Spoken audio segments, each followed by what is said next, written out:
Top 10. As always, I'm Sean Spillane, and in a little while we have Kev there with his little old movie yuck. Right, this week in the number 7 spot is the interactive thriller known as Heavy Rain, created by Quantic Dream. Heavy Rain follows the experience of 4 people during the hunt for the origami killer, a serial killer who drowns young boys and has been doing so for several years. The game begins with Ethan Mars, an architect with a wife and 2 sons. Now, 2 years prior to the main story, his eldest son Jason dies in a car accident in which Ethan is left in a coma for 6 months, after a failed attempt to save him. Now separated from his wife, he desperately tries to stay close to his remaining son, Sean, while coping with depression and blackouts that can last for several hours. While spending time in the local park with Sean, Ethan has another blackout and awakes to find Sean missing. Sean's disappearance is linked to the serial murders of the origami killer.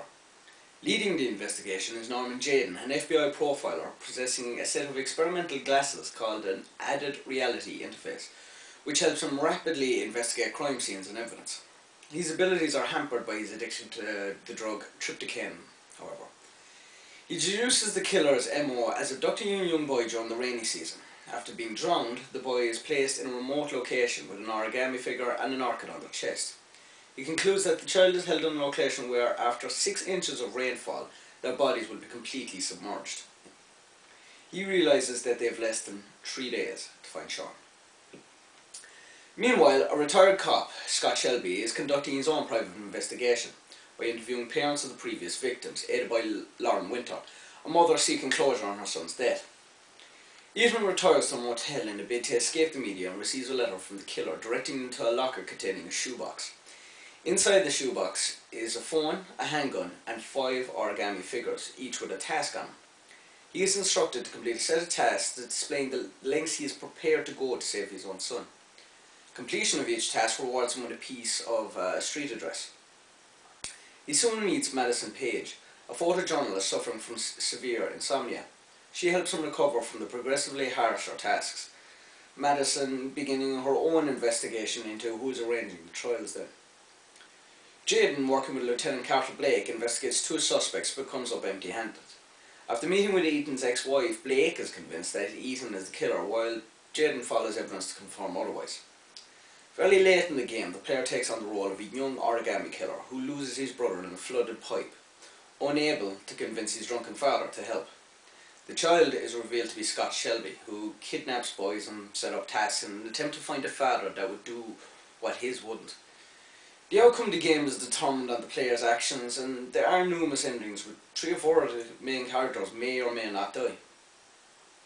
It's fairly obvious why this game deserves a top 10 spot. For a thriller, the story is almost unparalleled, playing more like a film than a game. It is equally enjoyable to watch the game as well as play it.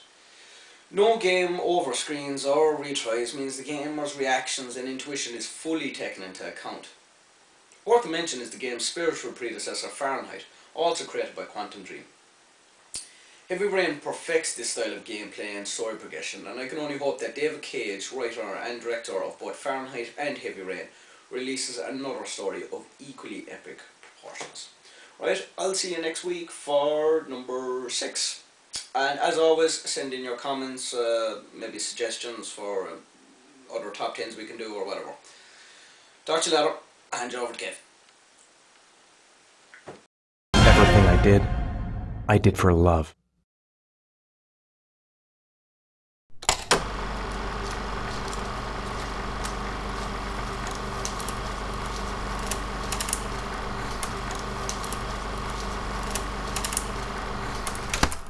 Hi and welcome to this week's episode of the DC Top 10 Films.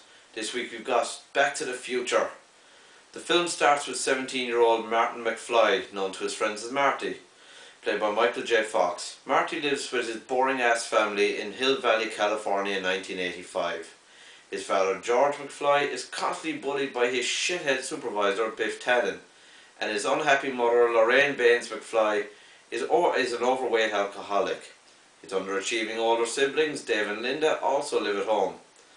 Marty meets his friend scientist Dr. Emmett Brown, Doc for short, played by Christopher Lloyd, late at night in a deserted shopping centre. Doc shows his latest invention to Marty, a time machine he made from a souped up DeLorean. It is powered by plutonium, which supplies 1.21 gigawatts of energy to power the flux capacitor, which is responsible for time travel. Doc also explains that the car travels to a programmed date upon reaching at 88 miles per hour. Using the date November 5th, 1955, the day he invented the flux capacitor, as an example destination. But before Doc can make his first trip, the Liberian terrorists from who he stole the plutonium show up and shoot him. Bastards. Marty attempts to escape in the DeLorean unknowingly turns on the time machine. Reaching the speed of 88 miles per hour, he is transported back to the date programmed into the time circuits. Sorry, got stumbled a bit there.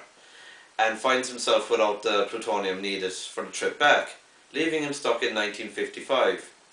While exploring Hill Valley of 1955, Marty accidentally meets his teenage father, George, who's been bullied by Biff. As George is about to be hit by Lorraine's father's car, Marty pushes him out of the way and is knocked out by the impact.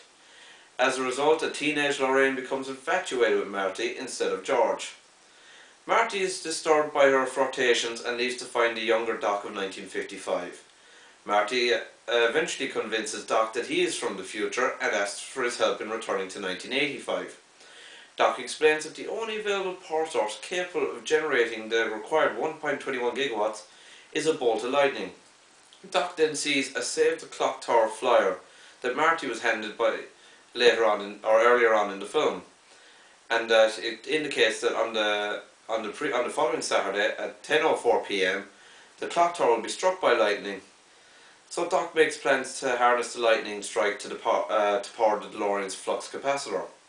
However, they observe a fading photograph of Marty with his siblings. They realise that Marty, by preventing George from being hit by the car, has prevented his parents from meeting, jeopardising his siblings and his own existence, commonly known as the grandfather paradox. Marty attempts to set up George with Lorraine, who only has eyes for Marty at the time. To make this happen, to make his parents fall in love, Marty plans to have George rescue Lorraine from Marty's inappropriate advances on the night of the school dance. But a drunk Biff unexpectedly shows up, pulls Marty out of the car, and attempts to force himself on Lorraine. Pervert. George arrives as planned to rescue her from Marty, but instead finds Biff, who humiliates George and pushes Lorraine to the ground. Standing up to him for the first time, an enraged George looks at Biff and knocks him the fuck out with one punch. A smitten Lorraine follows George to the dance floor where they kiss for the first time, assuring Marty's existence. Marty arrives at the clock tower where Doc is making final preparations for the lightning strike and tries to warn Doc of his impending 1985 murder in a letter, but Doc tears it up without reading it, fearing it will lead to an altering the future. A falling branch from a tree accidentally disconnects the wiring set up by Doc that will carry the lightning energy into the DeLorean, but the two repair the connections just in time to send Marty and the DeLorean back to 1985. Although Marty arrives too late to prevent Doc from being shot, Doc is still alive and admits that he read the letter anyway and in advance wore a bulletproof vest. Doc drops Marty off at home and leaves in the time machine for the future. Marty awakens the next morning to find his home and his family significantly changed.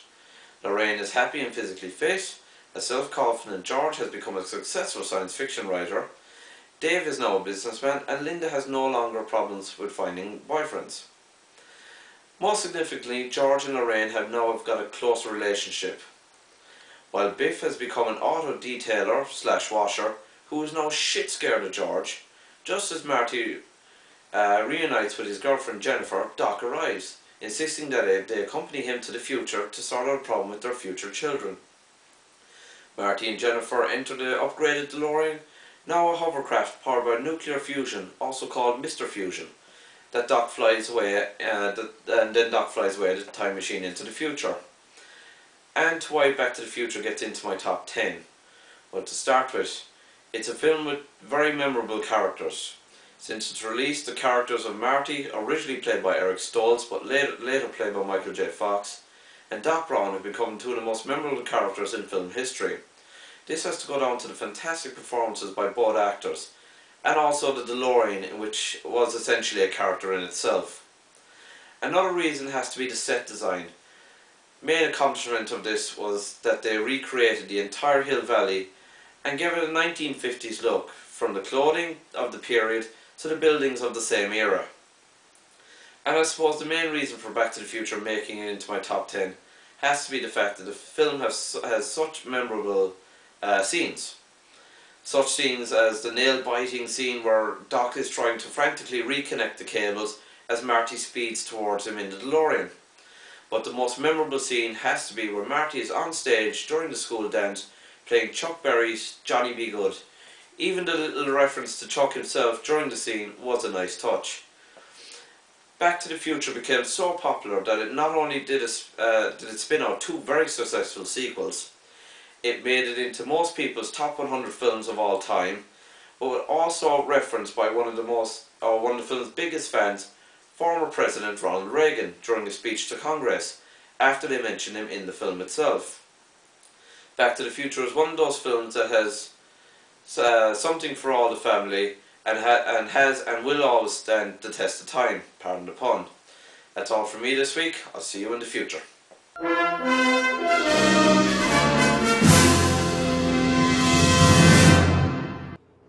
When this baby hits 88 miles per hour, you're gonna see some serious shit.